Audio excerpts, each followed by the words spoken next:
Estamos a 7 de mayo de 2024 en biomatemáticas 1. Ok. Y mencionaba yo que el último tema que vimos fue el de las funciones trigonométricas racionales, el límite de funciones trigonométricas racionales, en las que, como puse, el último ejemplo que vimos fue y igual a el seno de x entre x, donde el coeficiente a del seno a era igual a 1, por lo cual la ecuación o la función se simplificaba simplemente y igual al seno de x entre x. Vimos al final que como el tema era el límite de las funciones, esta función tiene un límite, el límite del seno de x entre x, cuando x tiende a 0, era igual a 1. O sea, el 1 no estaba definido en la función seno de x entre x porque aunque podamos calcular el seno de x cuando x es igual a 1, que sería 0, cuando x es igual a 1 es 1. No, cuando x es igual a 0. Cuando x es igual a 0, el seno es 1. No, el seno es 0, perdón. Cuando x es igual a. Cuando x. Bueno, vamos a poner. Para el seno de x igual a y, cuando x es igual a 0, y es igual a 0. Porque es donde empieza la función seno. Es en el origen. Y de ahí va aumentando el valor de y conforme aumenta el valor del ángulo x. Uno podría pensar que es parecido a esto, pero cuando x tiende a 0 o es 0, pues esto queda no definido. Quedaría seno de x entre x, ¿sí? Quedaría seno de 0, el seno de 0 es 0, pero entre 0 está no definido. Por eso hay un límite, que es el valor, debería ser aquí 1, no es 1, ese 1 no está definido. Revisen la gráfica que hicimos en la clase pasada, incluso como dije, para los que llegaban un poco tarde, nada más al final de la clase. ¿Ya vieron el video? ¿Ya? Ahí sí pueden ver la gráfica. Entonces, encontramos que hay un hoyo en la función en el eje de y, cuando y es igual a 1, en el origen de x. No está definido. Finalmente es una función trigonométrica y como estaba mencionando antes de empezar formalmente la sesión, pues las funciones trigonométricas como las funciones seno, y igual a seno de nu x, o sea la frecuencia, más phi, más la fase, ¿sí? Estas pueden describir múltiples fenómenos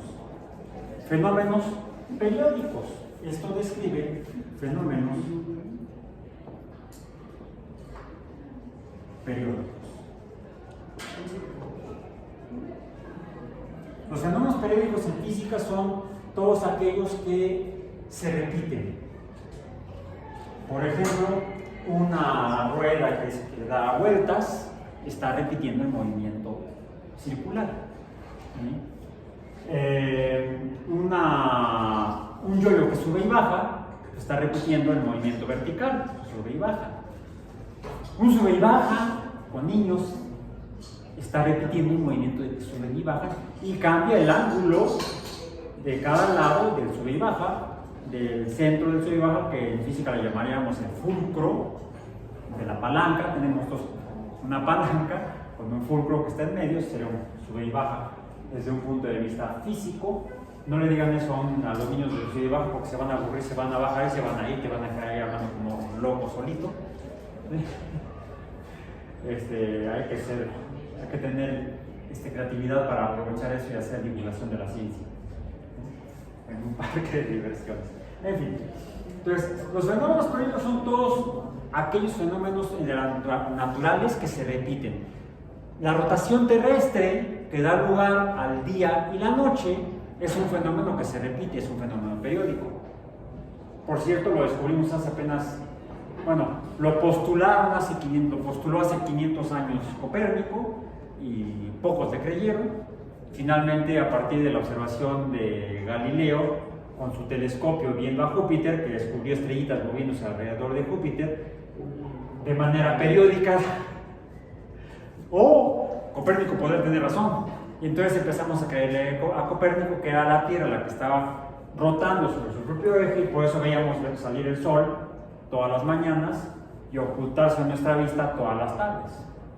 No es que el Sol estuviera dando vueltas alrededor de nosotros, aunque ese movimiento aparente, una ilusión óptica, ya había sido descrita hace al menos 5000 años por los pueblos que habitaban Mesopotamia, que fueron los que sabemos que diseñamos unos calendarios con base en observar un movimiento periódico aparente. Ahora sabemos, pero ellos lo veían y creían que así era, del Sol sobre el horizonte al salir en las mañanas, se desplazaba de un lado al otro sobre el horizonte, tardando 365 días en ir y regresar de un lado al otro, ya fuera en la mañana al salir por el este o al ocultarse a la vista por el oeste. El Sol cada día se parecía desplazarse del norte hacia el sur y luego de regreso del sur hacia el norte, y eso tenía una periodicidad de 365 días. Entonces, con esa ilusión de que la Tierra estaba inmóvil en el centro del universo y era el Sol el que se movía alrededor de la gente, el Sol tendría entonces dos movimientos para los mesopotamios. Y lo mismo veían en otros lados.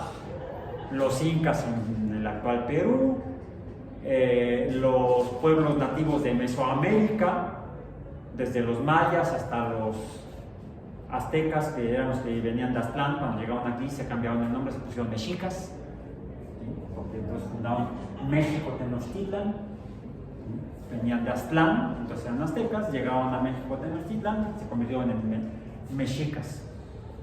Así como antes éramos defeños, hace pocos años nos convirtieron en sedemequicenos, ¿cómo nos dicen ahora? Chilangos.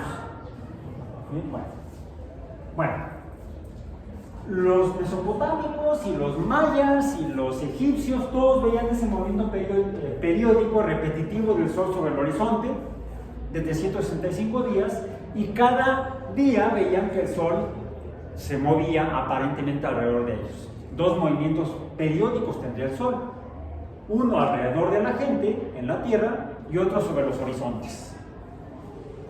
Bueno, hace 500 años Copérnico propuso, no son dos movimientos del Sol, son dos movimientos de la Tierra. El primero, la Tierra rota y por eso vemos que el Sol parece que gira alrededor de nosotros. Es como cuando subimos a un carrusel. Y ya que estamos dando vueltas en el carrusel, volteamos hacia afuera, además de que nos mareamos y podemos vomitar, vemos que parece que es la gente la que se mueve alrededor de eso. Pero no, es el carrusel el que está rotando. La Tierra presenta un movimiento de rotación. Primer postulado de Copérnico. Segundo, dado que la Tierra está inclinada, su eje de rotación precisamente, eso hace que parezca que el Sol se desplaza sobre el horizonte de norte a sur. Es una ilusión por movimiento. La Tierra tendría entonces, ¿por qué ese movimiento de 365 días? Bueno, es que dado que la Tierra está inclinada y vemos eso porque la Tierra está rotando sobre su eje inclinado y moviéndose alrededor del Sol. Entonces la posición relativa donde estás parado en la Tierra, desde donde ves al Sol salir cada día, cambia porque tu posición respecto al Sol va cambiando. Eres tú el que está cambiando la posición desde donde ves el Sol y no el Sol donde está saliendo respecto a la superficie de la Tierra. No, porque el Sol no sale, ahí sigue. Simplemente dejamos de verlo por la rotación terrestre. Entonces, la Tierra tendría dos movimientos periódicos al menos. Hay otro que es un poco más difícil de observar y de describir en pocas palabras. Para no perder más tiempo en eso, me paso a otros fenómenos periódicos. Otros fenómenos repetitivos que conozcan.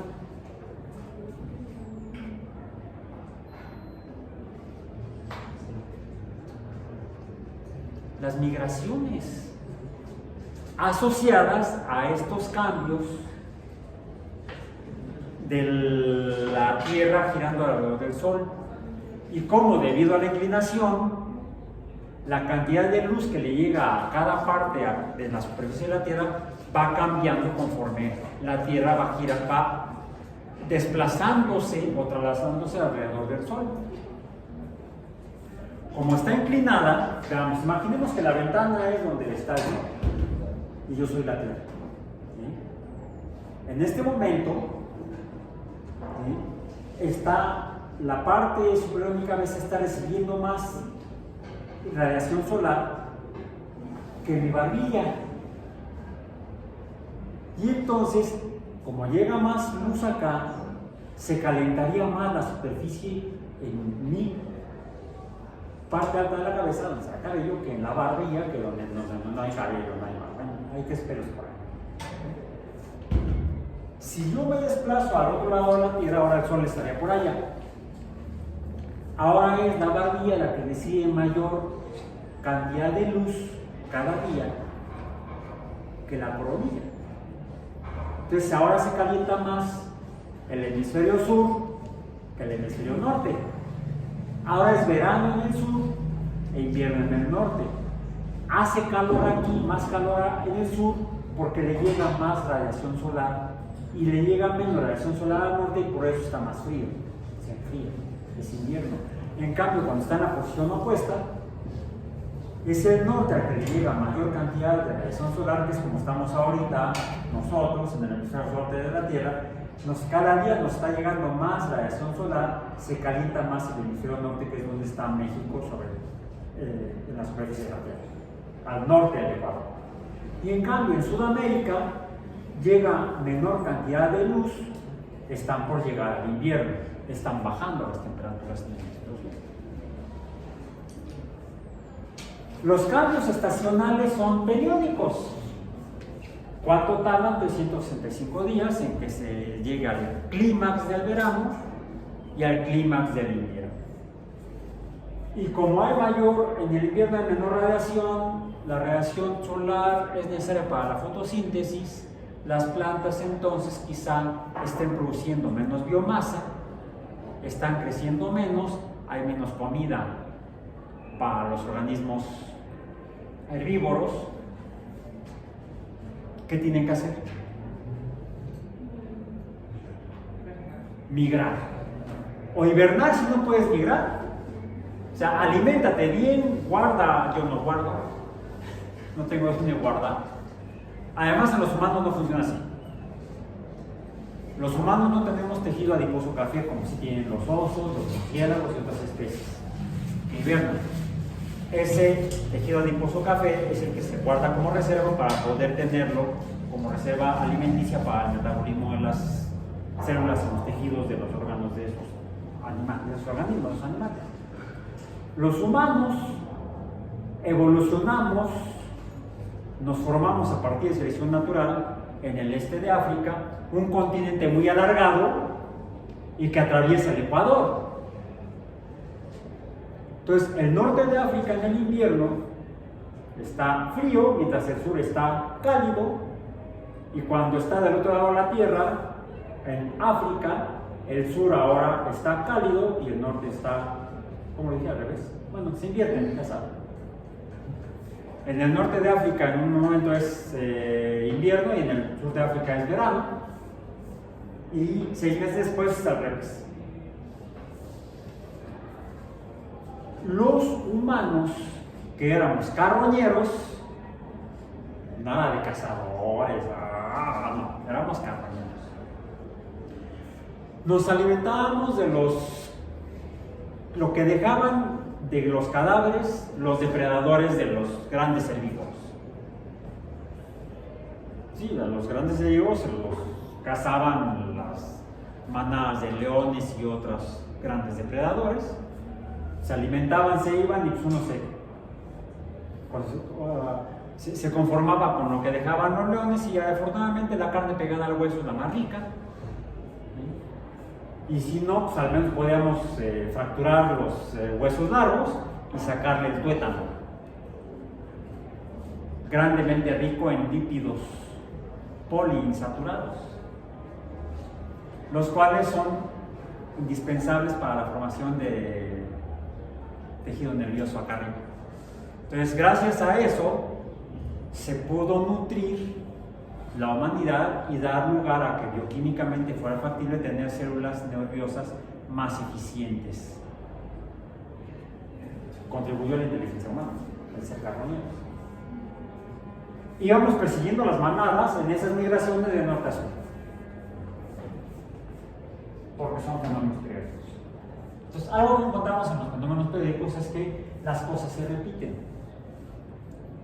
La temperatura va aumentando 1 grado, 2 grados, 3 grados. Entonces podemos representar estas variaciones periódicas por números.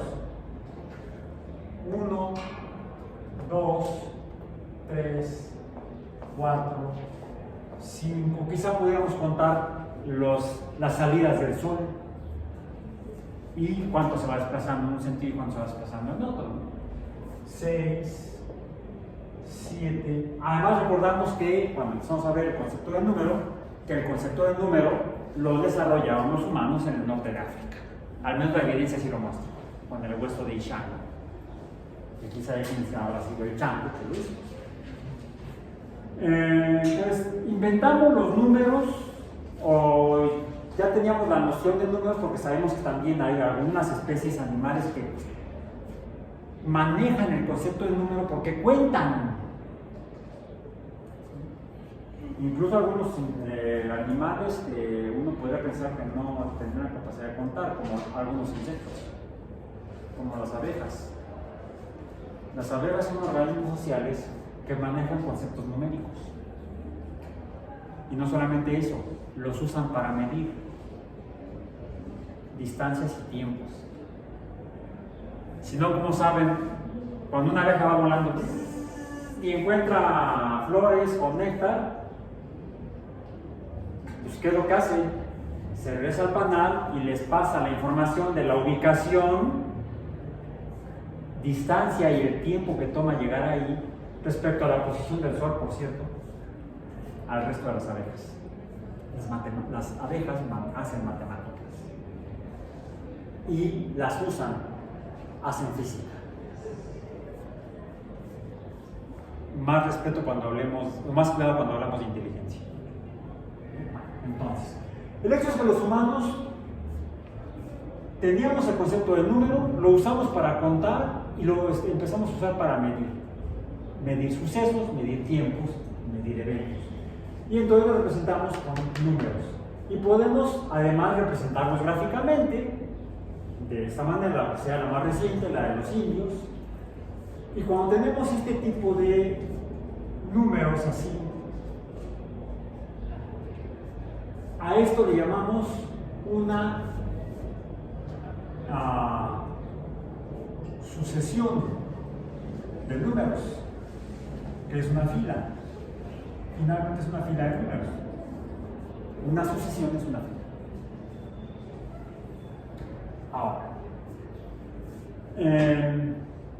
este tipo de fila en particular sería diferente a lo que uno podría encontrar quizá si uno empieza a usar el concepto de número para contar cosas ocasionalmente y uno encuentra quizá un 3 por aquí, un 5 por allá, luego un 2 por allá, luego un 8, luego un 1, luego un 23.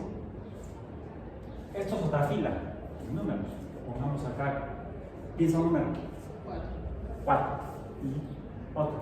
15. 4 y 15. Tenemos dos filas de números. Son dos filas de números. Le llamamos sucesiones. Pero Pero ¿son iguales? No son iguales, son diferentes. ¿En qué son diferentes? Esta es una fila ordenada. Esta es una fila ordenada. Mientras que esta es una fila desordenada o no ordenada. Una fila ordenada tiene un nombre en matemáticas. Se llama secuencia.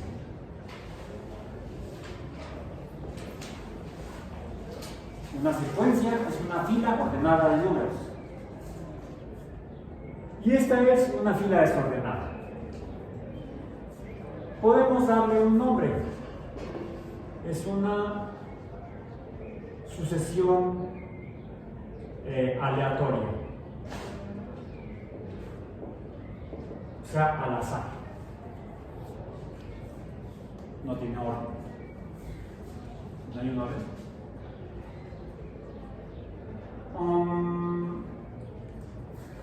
¿Podrá haber otro tipo de filas ordenadas? Bueno, vimos en esta función, cuando vimos la sesión pasada, que el número A cambiaba. El número X cambia quizá como esto, ¿no? Podríamos decirlo en unidades de radianes, ¿sí? Pi radianes, un pi radian, dos pi radianes, tres pi radianes, 4, 5, 6, 7, 9 pi radianes.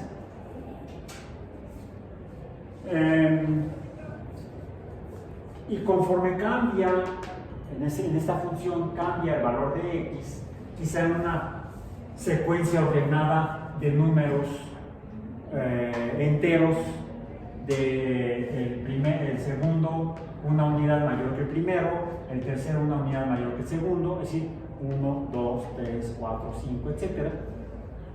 ¿Qué pasaba con A? Pues que iba aumentando, ¿sí? Hasta llegar a X igual a 0, donde debería valer 1, nada más que no está definido. Recordemos que el límite de esta función es 1 porque el 1, dijimos, está no definido en la función seno de X, ¿sí? N de X, no definido, pero podríamos de alguna manera quizá llenar el hueco. Lo interesante es el valor, cómo cambia A. ¿Cómo cambia A?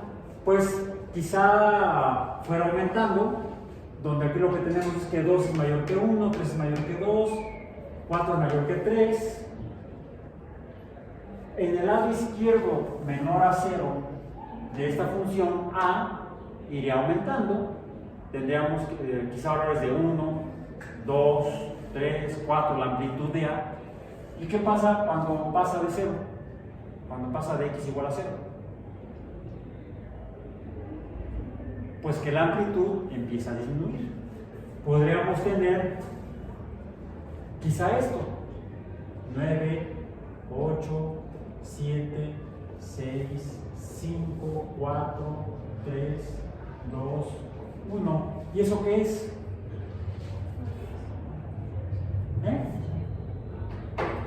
Otra secuencia. Esta también es una secuencia. Porque es una fila ordenada de números. Pues sí, así como decimos que hay un orden aquí de menor a mayor, aquí hay un orden de mayor a menor. Son dos secuencias diferentes, no son iguales. ¿Se parecen en qué? En dos cosas. La primera, desde un punto de teoría de conjuntos, teoría de conjuntos numéricos, ambas secuencias están conformadas con los mismos números enteros, los mismos números naturales, desde el 1 hasta el 9. ¿Sí? En cuanto a matemática de teoría de conjuntos, son iguales. Pero en cuanto al concepto de filas o sucesiones de números, son diferentes. Son parecidas porque forman un mismo tipo de fila de número, secuencia. Tendríamos otro tipo de fila de número, las aleatorias. que no son secuencias porque no hay un orden. Podría haber otro tipo de secuencia, otro tipo de fila ordenada. ¿Qué les parece esta? 2, 5, 8, 11. ¿Sí es una secuencia? Es una fila de números ordenados.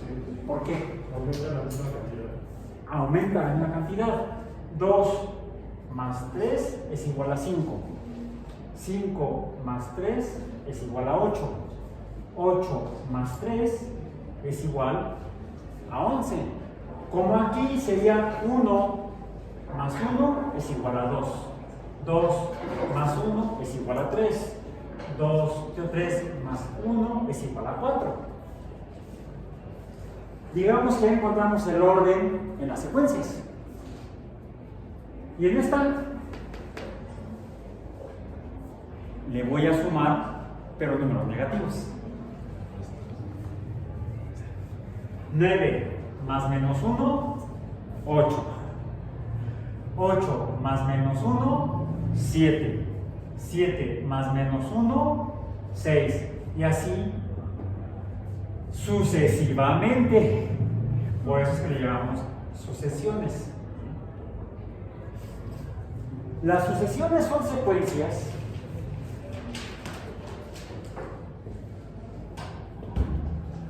cuando encontramos que tienen un orden,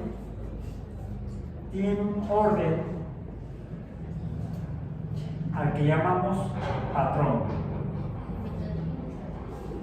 Tienen un patrón, no un jefe. Y no es que les paga, no, ese es otro patrón. Maldito explotador, no, es otro tipo de patrones. No es laboral el asunto. Bien. La diferencia entre cada una de estas secuencias es el patrón que las define y que nos permite poder predecir o saber cuál va a ser el siguiente número. Si yo no tuviera estos números, yo podría a partir de esto saber que después del 4 sigue el 5 o que después del 11 cuál seguiría. Entonces sumo 3 será el 14. Entonces el patrón permite predecir al número siguiente o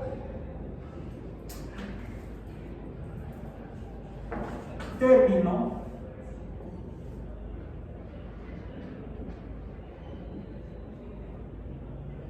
en una fila de números.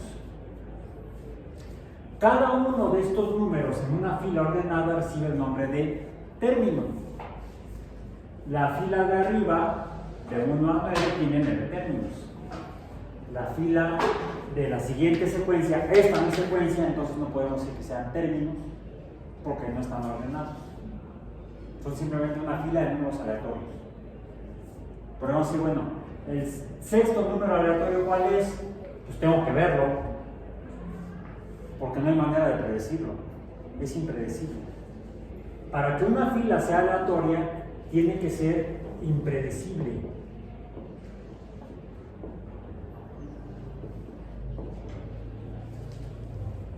En cambio, si es predecible, se trata de una secuencia seguramente, porque obedece a algún patrón u orden, y entonces puede predecir el número que sigue en una fila que sea una secuencia.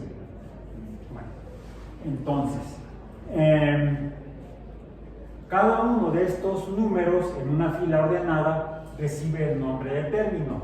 Esta vamos a llamar la fila A, vamos a darle nombre finalmente. La fila o secuencia A está conformada por 4 números o 4 términos. Decimos, para darle el nombre a las secuencias usamos letras mayúsculas del alfabeto latino. Podríamos tener una fila B o secuencia B, cualquiera que esta sea. Y los términos se identifican con las letras minúsculas.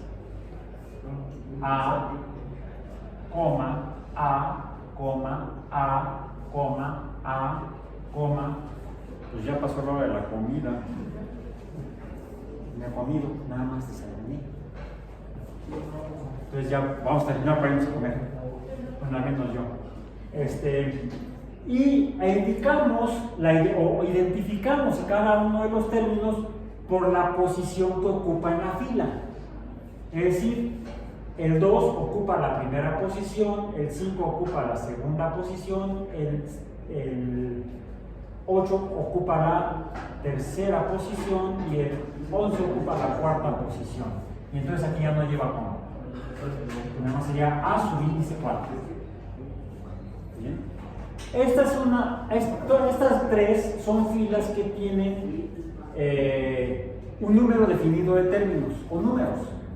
No hay ninguno después del 11, no hay ninguno después del 1, no hay ninguno después del 9. Por eso es que a esta le llamamos secuencias finitas. Finitas, porque empiezan el número, este es el número de inicio, y este es el número final. Por eso son finitas. Podríamos tener otra secuencia, vamos a llamarle C, que fuera C sub 1, C sub 2, C sub 3, C sub 4, y si yo le pongo así puntos suspensivos, entonces se trata de una secuencia infinita. Porque se parece al concepto de límite. No sabemos cuál es el límite. El límite cuando X tiende a infinito. Esta sería una secuencia infinita, esta sería una secuencia finita. No es que haya secuencias finitas y corrientitas. No, hay secuencias finitas e infinitas. Por favor. Bueno, entonces esto es un tipo de sucesión. Hay otro tipo de sucesión. Entonces voy a borrar aquí la B. Le voy a poner otra vez A. Pero que va a estar compuesta por A, vamos a decir, compuesta por A sub 1, A sub 2, A sub 3, A sub 4, A sub 5, A sub 6. ¿Cambiar infinita, profesor? No, que sea hasta A sub 100.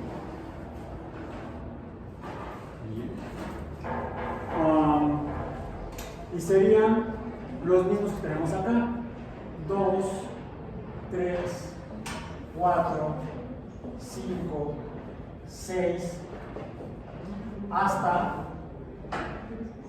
el 100. Y este fue un problema que cuando la educación básica se hizo obligatoria en algún lugar por allá por Europa Central, en el siglo XIX, un maestro medio amargado, dice la leyenda, puso a sus alumnos, estaba de ellos, los niños pequeños, y los puso les dijo: a ver, van a hacer la siguiente tarea. 1 más 2 más 3 más 4, se parece, ¿no?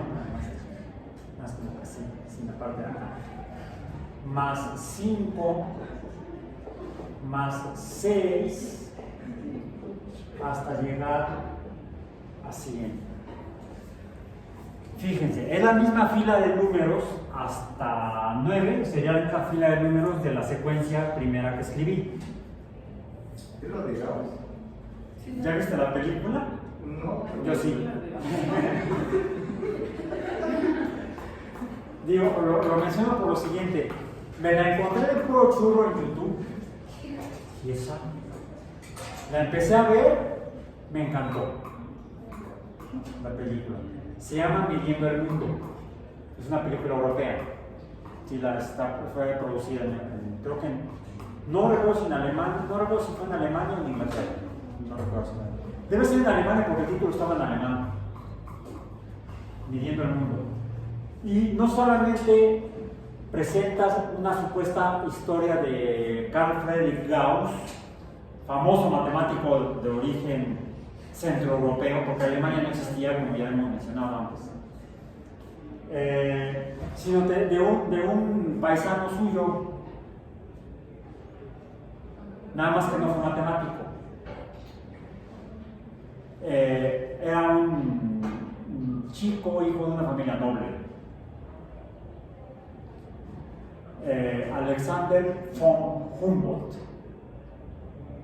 naturalista, geólogo, geógrafo, botánico, era una discusión monerías. Bueno, el muchacho. Y supuestamente se conocen, es el argumento de la película.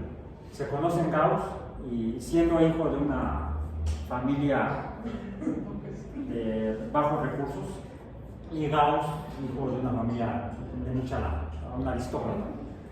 Se conocen los dos y narra parte real de la vida de ambos, pero también le meten ahí para que la gente se entretenga y no pase como lo que les dije, pasaría con un par de niños a los que quisiéramos hablarles de palancas y curvas en un parque, ¿sí? Saldrían corriendo.